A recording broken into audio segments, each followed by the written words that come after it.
Une révolution naît d'une crise. Cela provoque du changement pour aller vers quelque chose de nouveau, de mieux pour la majorité d'entre nous.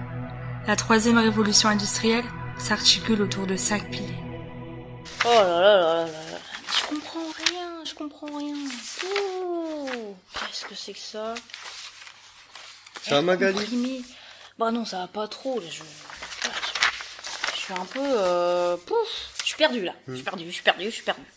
On peut peut-être vous aider? Bah, je dois travailler sur c'est quoi déjà là? La TRI, la troisième révolution industrielle. Je comprends rien. C'est clair, je comprends rien. Pas facile. Ah bah non, vraiment, je ne comprends rien du tout. On va vous aider.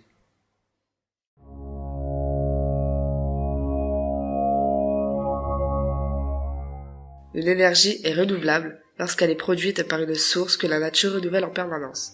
Notre planète met à notre disposition des richesses diverses. Le soleil, qui émet des rayonnements transformables en électricité ou en chaleur. Il y a les panneaux solaires, l'aventure incroyable de Solar Helpers.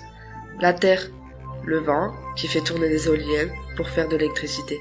L'eau, cette source qu'on pense inépuisable nécessaire à la vie. On peut l'utiliser pour notre agriculture, notre quotidien en la consommant moins. Les énergies renouvelables, un passage nécessaire pour notre climat et une économie d'argent pour tous.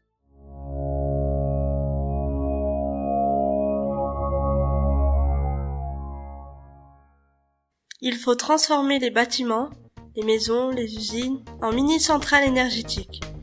C'est-à-dire que ces bâtiments soient plus autonomes à fabriquer de l'énergie, comme l'électricité. On économise alors sur les factures en bâtissant mieux et plus propre, par l'isolation naturelle par exemple. C'est une source de milliers d'emplois. La solution consiste notamment à démultiplier les sites de production d'énergie, car il n'y aura pas suffisamment d'énergie produite classiquement pour satisfaire tous les besoins. En plus, aujourd'hui, on en consomme trop de l'énergie. Il faut penser et surtout faire autrement.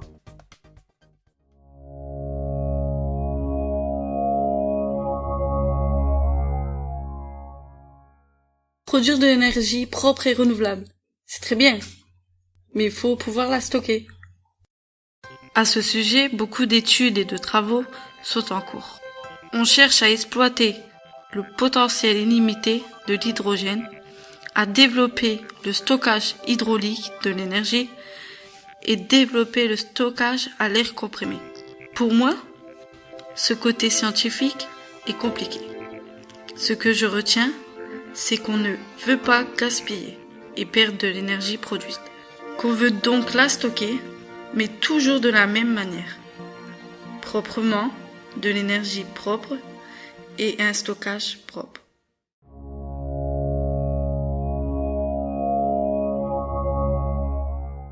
Aujourd'hui, on est beaucoup à pouvoir accéder à Internet. Et bien, grâce à ça, on peut par exemple maîtriser nos consommations d'énergie. Grâce aux smart grids, qui sont des compteurs intelligents, on maîtrise les consommations et on optimise les régulations d'énergie.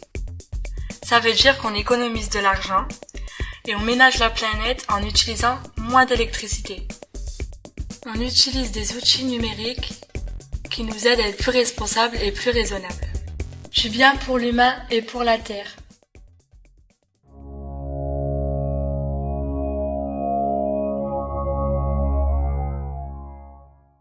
Il faut repenser nos choix de déplacement.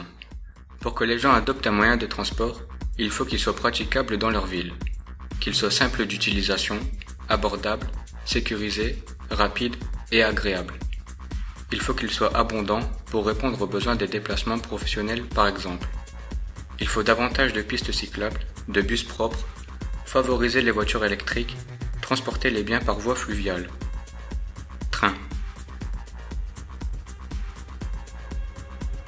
Il faut repenser notre façon de bouger pour mieux respirer. La troisième révolution industrielle, c'est la rencontre entre de nouvelles sources d'énergie et de nouveaux moyens de communication. Et ça change le monde.